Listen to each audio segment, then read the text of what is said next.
Welcome back, Bible Scholar. Yeah, that's you. You are a Bible scholar. If you are with me on this adventure, I am reading the Bible for the very first time in 2023. You indeed are a Bible scholar. If this is your first time on my channel, welcome. My name is Taneza.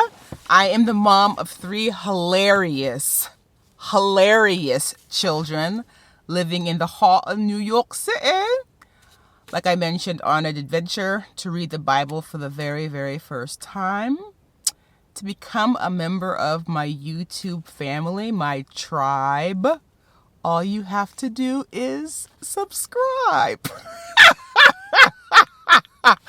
It still tickles me, my little rhyme there. Anywho, if you are already a Bible scholar or tribe member, please make sure that you turn on the post notification bell so as soon as I post, or on your phone, you can hop on my video, okay? Let's get started. We have read Genesis, Exodus, Leviticus, Numbers. We are now in chapter 16 of Deuteronomy.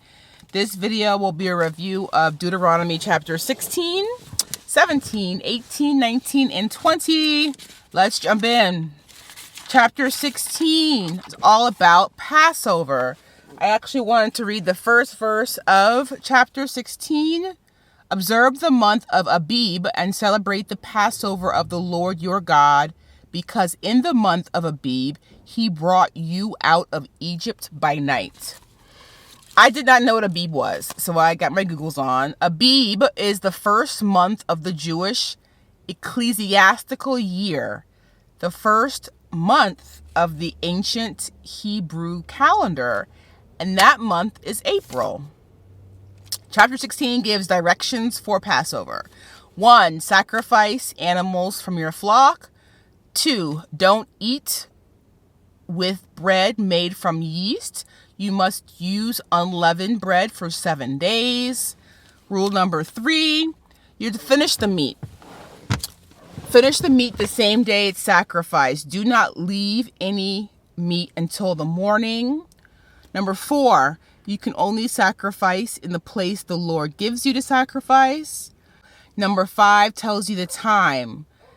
In the evening at sundown, because that's the anniversary of the departure from Egypt. That's the first part of chapter 16. The second part is about the Feast of Weeks. I wanted to read for you chapter 16, verse 12. Remember that you were slaves in Egypt and follow carefully these decrees. Feast of Tabernacles, verse 16. 3 times a year, all your men must appear before the Lord your God at the place he will choose, at the Feast of Unleavened Bread, the Feast of Weeks, and the Feast of the Tabernacles. No man should appear before the Lord empty-handed. The next part is all about judges. You are to appoint judges for each tribe in each town. Judges should never accept a bribe, and I want to read for you verse 20. Follow justice and justice alone, so that you may live and possess the land the Lord your God is giving you. That concludes chapter 16. Chapter 17 starts with worshiping other gods. You are to not worship other gods. If you find out that someone is worshiping another god, you must investigate it thoroughly.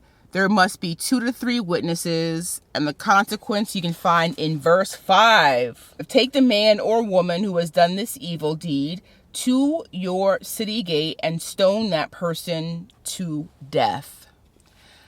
Again, it can't just be a single witness. There must be multiple witnesses.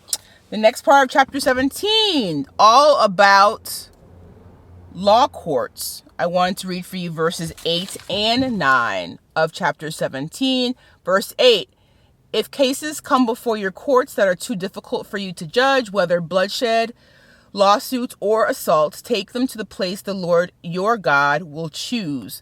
Verse 9, go to the priests who are Levites and to the judge who is in office at that time Inquire of them, and they will give you the verdict. And then based on what the judge says, you're to act accordingly. If you do not do what the judge says, verse 12 of chapter 17, the man who shows contempt for the judge or for the priest who stands ministering there to the Lord your God must be put to death. You must purge the evil from Israel. So if a case comes to you, you guys don't know how to handle it, what the judgment should be, and you go before a judge and he gives you a ruling, you have to follow that ruling. The next part of chapter 17 are about the Kings Stipulations for a king. I wanted to read verse 15. Be sure to appoint over you the king the Lord your God chooses. He must be from among your brothers. Do not place a foreigner over you, one who is not a brother Israelite. And then it lists what stipulations for the king. 1, do not acquire great number of horse for himself. 2, do not take many wives. 3, do not accumulate lots of silver and gold. 4, carry a copy of the law on a scroll. Keep it with him at all times. Read it every single day continuously. And the reason why you should not take many wives is because you don't want the whispers or the talk of many people to affect you. All right, I wanted to read verse 20 of chapter 17, final verse of the chapter. Do not consider himself better. I wanted to read for you verse 20, the final verse of chapter 17. The king is not to consider himself better than his brothers. Turn from the law to the right or to the left. Then he and his descendants will reign a long time over his kingdom in Israel. On to chapter 18. Chapter 18 is all about priests who are Levites. They cannot inherit anything from Israel. Instead, they live on offerings made to the Lord. Verses 3 and 4, I wanted to read for you. Verse 3, this is the share due the priests from the people who sacrificed a bull or a sheep, the shoulder, the jowls, and the inner parts. Verse 4, you are to give them the first fruits of your grain, new wine and oil, and first wool from the shearing of your sheep. As the Israelites enter the land God will give them, they are not to adopt detestable practices. I wanted to read what those are in verses 10 and 11. Chapter 18, verse 10. Let no one be found among you who sacrifices his son or daughter in the fire, who practices divination or sorcery, interprets omens, engages in witchcraft, verse 11, or casts spells, or who is a medium, or a spiritist, or who consults the dead. Those are considered detestable. I did not know what divination meant, so I looked it up. Divination is the practice of seeking knowledge of the future or unknown by supernatural means. An example is reading fortunes. So I know that's something that seems harmless, but that's considered by God to be detestable. So instead of seeking the future through these detestable practices, verse 18, I will raise up for them, speaking about God, a prophet like you from among their brothers. I will put my words in his mouth, and he will tell them everything I command him. So look to God for your future. Don't look to fortune tellers. If the prophet misspeaks, he must be put to death. So again, not abusing this gift that God has given him.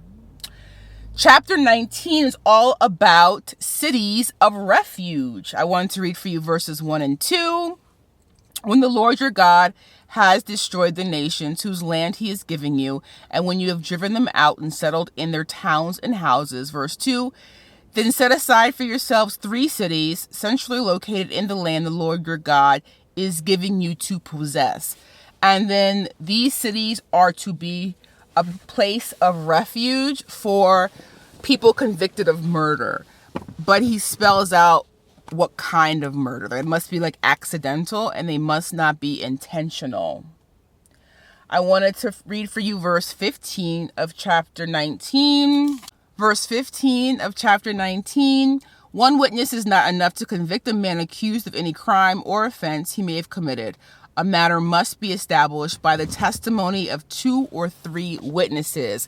And that verse reiterates the verse in chapter 17, verse 6, about having more than one witness. I'll go back there actually. Reiterates the verse, chapter 17, verse 6, about putting to death someone that worships other gods, how there must be 2 or 3 witnesses. And I think that just shows the fairness of God. You know, he is just and he is fair. Chapter 20, verse 1. I wanted to read this. It's all about going to war, this chapter. Chapter 20, verse 1. When you go to war against your enemies and see horses and chariots and an army greater than yours, do not be afraid of them, because the Lord your God, who brought you out of Egypt, will be with you. I just thought it was a beautiful verse. I wanted to just share that because I thought it was a beautiful verse. And I think that it's literal and it's figurative. And in the verse, you're reminded of what God has already done for you by bringing you out of slavery, and to not fear no matter what the enemy looks like. No matter what the enemy looks like, do not be afraid, because God is with you. When you do go to attack a city, the word says in chapter 20, you are to offer peace. If the city accepts the peace, all the people there are subject to forced labor and they will work for you. Verse 12 of chapter 20, refuse to make peace and they engage you in battle, lay siege to that city. Verses 13 and 14. So if they refuse the peace that you offer them, verse 13, when the Lord your God delivers it into your hand, put to the sword all the men in it. Verse 14, as for the women, the children, the livestock, and everything else in the city, you may take these as plunder for yourselves, and you may use the plunder the Lord your God gives you from your enemies. All right, Bible scholars, that concludes chapter 20. As a reminder, if you're new here, I upload reviews every Monday, Wednesday, and Friday. So Friday's review will be a review of chapters 21, 22, 23, 24, and 25. As always, any questions, comments, concerns, drop them in the comments, or revelations. Drop them in the comments below. I love doing this with you guys. I really am enjoying this so much. So thank you for your support and for choosing to be a scholar of the Bible. All right. I hope you're having an amazing day, and I'm going to see you in our next review. Bye for now, tribe. Bible scholars, that is.